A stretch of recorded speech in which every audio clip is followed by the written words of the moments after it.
Hi my dearies, this is Varshika. Welcome back to my channel. So जैसे कि मैं पिछले वीडियोस अगर आप लोग मेरे देख के आए हो तो आपको पता चल जाएगा कि मैं सेल्फ मेड नोट से पढ़ाती क्या हूँ, आपके साथ शेयर करती हूँ वो नॉलेज जो मेरे पास है। तो कुछ नोट्स मैंने आज प्रिपेयर किए हैं और दो से तीन राइटर्स के ऊपर जो हम आज के वीडियो में डिस्कस करेंगे। पिछले वीडियो को अगर आपने नहीं देखा तो आप जाकर जरूर से उसे देख लो, बिकॉज उसमें भी मैंने सर्टेन इंपॉर्टेंट राइटर्स डिस्कस किए हैं आपके एग्जामिनेशन के पॉइंट ऑफ व्यू से। ओवरऑल हम क्या करते हैं कि इंग्लिश लिटरेचर से रिलेटेड जो भी इंपॉर्टेंट स्टफ है वो चैनल पर शेयर करते हैं, ताकि आप किसी भी एग्जाम की, अगर जैसे फॉर एग्जांपल DSSB की प्रिपरेशन कर रहे हो, नेट की कर रहे हो, या फिर आप बैचलर BA इंग्लिश ऑनर्स के स्टूडेंट हो, तो आपको हेल्प मिल सके, राइट। तो बहुत ही ईजी फॉर्म में, जैसे मैं खुद अपने लिए पढ़ती हूँ या पढ़ती थी, बिकॉज मैंने भी मेजर किया है इंग्लिश लिटरेचर में। सो वही उसी तरीके के नोट्स मैं आपके साथ शेयर करूंगी। आप अपना पेन, पेपर, रजिस्टर जो भी आपको लेना है लेके तैयार रहो, साथ साथ में जॉट डाउन कर सकते हो। जो भी इंपॉर्टेंट पॉइंटर्स होंगे, हाईलाइटेड पॉइंट्स होंगे, मैं बता दूंगी आपको। अदरवाइज आप अपनी नॉलेज के हिसाब से भी कर सकते हो, ठीक है। सो आज जो राइटर हम शेयर करने वाले हैं या जिनके बारे में हम पढ़ने वाले हैं वो है sir David Lindsay. Okay, so Lindsay wrote the following. सबसे पहले उनके वर्क्स के बारे में यहाँ पे बात हो रही है। फर्स्ट, द ड्रीम, 1528 में उन्होंने ये वर्क लिखा था। Second, the testament of Squire Meldrum, 1549 में उन्होंने ये सेकेंड वर्क लिखा था। Then the testament and complaint of the Papyngo, 1530। तो उनके तीन मेजर वर्क्स के बारे में यहाँ पे बात हुई है, जो obviously examination point of view से भी इंपॉर्टेंट है। तभी यहाँ पे इनिशियली ही इन तीनों वर्क्स के बारे में जिक्र किया गया है। तो आप इनको इन डिटेल समरी में पढ़ सकते हो। बहुत सारी वेबसाइट्स अवेलेबल हैं, sparknotes.com से पढ़ सकते हो। लेकिन मैं आपको यही बोलूंगी कि अगर आप किसी भी एग्जाम की प्रिपरेशन कर रहे हो तो आपको उस वर्क की एटलीस्ट जो बेसिक नॉलेज है, जो फाउंडेशन नॉलेज है, वो पता होनी चाहिए।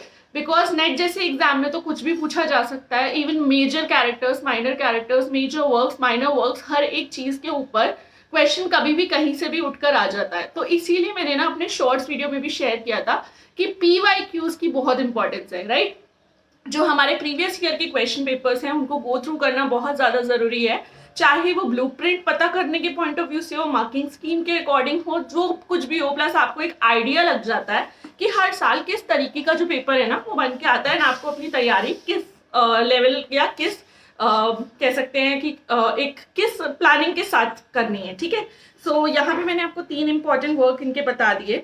उसके बाद fourth one is an a pleasant satire of third estate, तो 1540 में इनका ये वर्क था। ओके, सो यही कुछ हाईलाइटेड इंपॉर्टेंट पॉइंट्स हैं इनके बारे में, डेविड लिंडसे के बारे में। So moving on to the next writer, Robert Henryson. Henryson का वर्क जो है हम अपने बैचलर्स के टाइम पे भी पढ़ते हैं, मास्टर्स के टाइम पे भी पढ़ते हैं, डिपेंड अपॉन द यूनिवर्सिटी कि हम किस यूनिवर्सिटी से अपना जो मेजर है इंग्लिश में वो कर रहे हैं, ठीक है। बट ये बहुत इंपॉर्टेंट राइटर है एग्जामिनेशन पॉइंट ऑफ व्यू से। So let's begin. Little is known about Henryson's life. उनकी जिंदगी के बारे में बहुत कुछ नहीं मालूम है। अब बहुत कुछ नहीं मालूम का मतलब यही है कि बहुत कुछ नहीं नोट किया गया उनके बारे में, ठीक है। He was a teacher at the Benedictine abbey grammar school eight डनफर्मलाइन, ठीक है। वो टीचर थे by profession. He was a well educated person with a university degree and he composed many devotional songs. Another important point, वो by profession teacher थे, okay, and he was very educated. वो बहुत ही educated person थे and उन्होंने बहुत सारे compose किए थे। कौन से सॉन्ग्स? डिवोशनल सॉन्ग्स को कंपोज किया था। तो इस तरीके के क्वेश्चंस ना एग्जाम में पूछे जा सकते हैं किसी भी राइटर के बारे में, ठीक है। However, he is best known for his short narrative poems, including a collection of 13 fables in the Morale Fabules of Aesop, and his continuation of the story of Christie, the Testament of Christie, ठीक है। तो ये इनके बारे में कुछ important बातें हैं कि वो अपने बेस्ट, मतलब उनको देखो हर राइटर का कुछ ना कुछ इंपॉर्टेंट जोन रहता है। तो इन्होंने जो सबसे ज्यादा महारत हासिल करी वो किस चीज में था, किस चीज के लिए इनको सबसे ज्यादा जाना जाता है? इनके शॉर्ट नरेटिव पोएम्स के लिए या पोम के लिए।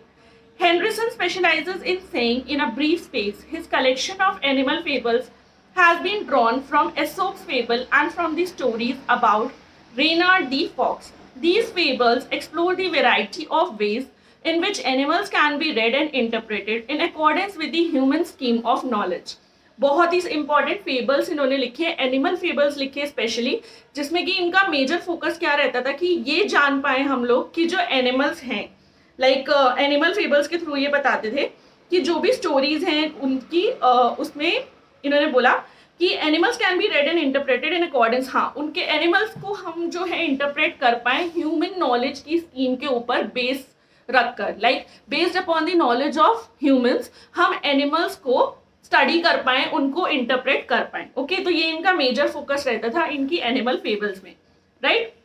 This testament of Christie was written in rhyme royal. Testament of Christie किस में लिखी गई है? राइम रॉयल में लिखी गई है। His other important works are Orpheus and Eurydice, Robene and Makyne and garment of cute ladies. तो ये इनके कुछ अदर इंपॉर्टेंट वर्क्स हैं। सो होपफुली आपको ये दोनों राइटर्स के बारे में चीजें पता चली होंगी। कुछ ना कुछ आप अलग अलग वीडियोस जब देखोगे या अलग अलग जगह से पढ़ोगे, हर पर्सन अपने अकॉर्डिंग आपको जितना नॉलेज उसके पास होगा शेयर करने की कोशिश करेगा। मेरा भी यही मेजर फोकस रहता है कि मेरे पास जितना भी जो भी मटेरियल है, जो भी चीजें हैं, वो मैं आपके साथ शेयर करूं, क्योंकि इधर से थोड़ा लोगे उधर से थोड़ा लोगे तो थोड़ा थोड़ा करके आपकी जो नॉलेज है वो बहुत ही अच्छे से स्ट्रांग हो जाएगी आपके एग्जाम के लिए, and most of the points cover हो जाएंगे तो आप कुछ भूलोगे नहीं, ठीक है। सो इस वीडियो में मैं इतना ही शेयर करूंगी। मिलेंगे बहुत जल्द एक न्यू वीडियो के साथ। अगर आपने चैनल को अभी तक सब्सक्राइब नहीं किया, जल्दी से लाइक करो, शेयर करो, कॉमेंट करो, सब्सक्राइब करो। एंड सॉरी अगर मेरी तरफ से कोई भी मिस्टेक हुई हो, बिकॉज सर्टेन जगहों पे प्रोनाउंसिएशन बहुत डिफिकल्ट है, बहुत डिफरेंट भी है, तो जितना जैसे समझ आता है मैं उस हिसाब से आप लोगों के साथ शेयर कर रही हूँ।